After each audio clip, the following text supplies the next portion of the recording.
You forget one thing, Marcus. I play the long game. My name is Frank Sullivan, 42, maintenance supervisor at Cleveland Steelworks, married to Catherine for 18 years with an 18-year-old daughter, Emma. Everything seemed normal until Catherine's sister married Marcus Webb, a regional pharmaceutical director who looked at me like I was beneath him. He had the charm of a parking ticket and the ambition to infiltrate my family. Marcus started small, suggesting Catherine deserved better than a blue-collar husband, offering to pay for Emma's college, making my job sound like manual labor. Catherine absorbed it all. Suddenly, I wasn't ambitious enough, my friends weren't sophisticated enough, my dreams weren't big enough. The breaking point came when I found Marcus and Catherine with our financial papers spread across the kitchen table. "Just helping Catherine understand her options," he said with that smug smile. When I threw him out, he laughed. Catherine and I had the fight to end all fights. She chose her brother-in-law over me. Then Marcus systematically turned my world against me. Tom offered me a job at Marcus's company and suddenly wanted me to apologize. David avoided me. My neighbor Kevin's wife heard Catherine explain I was unstable. One by one, they chose sides that weren't mine. Marcus was genius at making it all sound reasonable. At Emma's graduation party, I overheard Catherine telling people I was paranoid, suspicious, possibly having a midlife crisis. That's when I decided, instead of confronting Marcus directly, I'd let him destroy himself. I spent 3 weeks researching. Marcus had job-hopped 4 times in 6 years. Despite his high salary, he was leveraged to the hilt, leased BMW, mortgaged condo, company club membership. But the most interesting discovery, he had a pattern. In the past 5 years, he'd been named financial advisor on 3 family accounts, and twice those relationships ended with accusations of missing funds. He was a parasite, feeding slowly, carefully, legally. My plan was elegant in its simplicity. Step 1, documentation. I kept detailed records, installed security cameras to protect myself from accusations of threatening behavior. Step 2, surrender.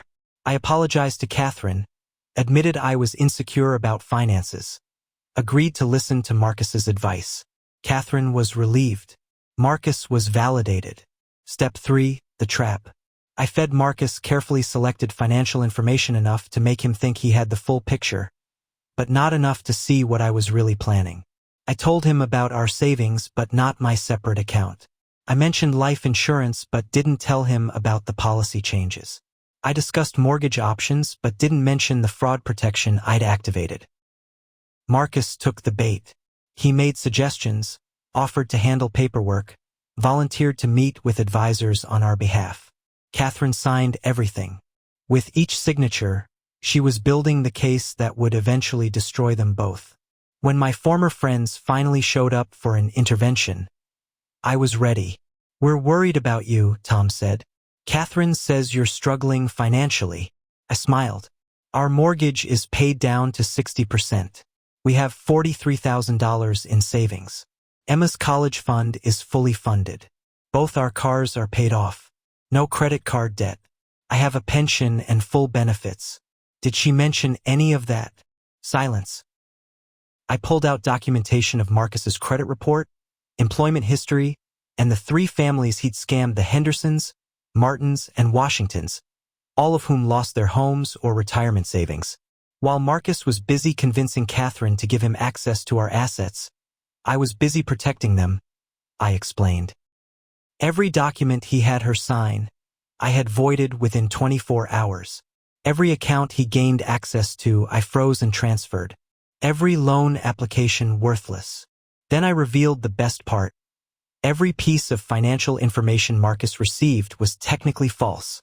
Our real account balances, income, and debt ratios are all different from what I told him.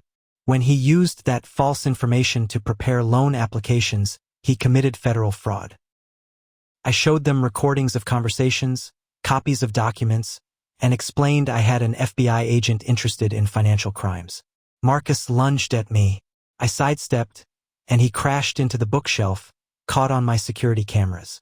The police arrived within 10 minutes. Detective Rodriguez took my evidence folders and explained they'd been tracking Marcus for months across 3 counties. Marcus was already on the FBI's radar since the Henderson case.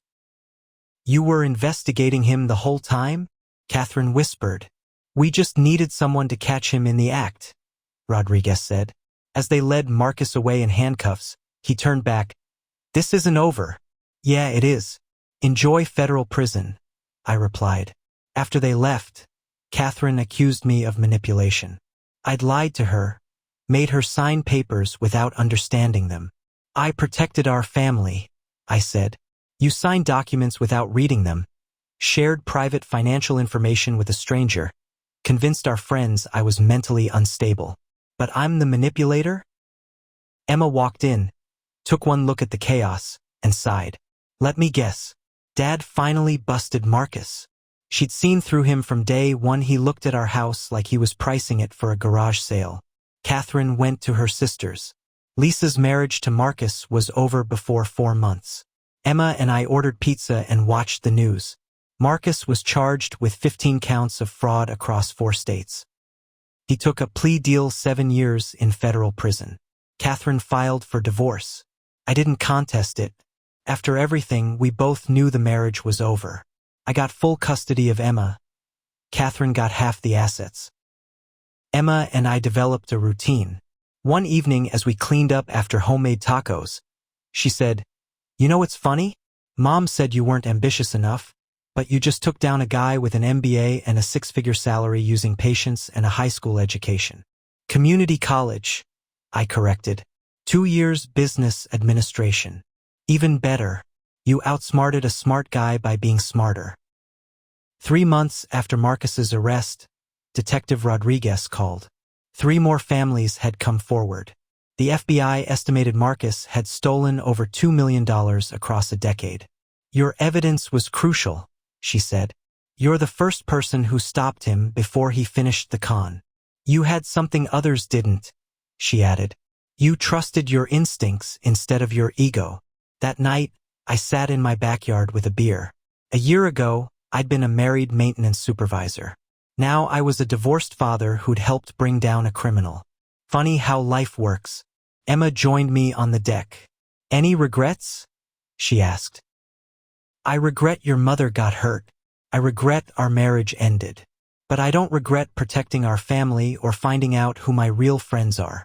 "Good answer," Emma said, clinking her soda against my beer. As we watched the sunset over Cleveland, I realized something. Sometimes the best revenge isn't getting even, it's being right. Sometimes the best victory isn't winning, it's surviving with your integrity intact. Marcus thought he could manipulate a blue-collar family because he assumed we were too simple to see through his sophisticated con. He was dead wrong, and that mistake cost him everything.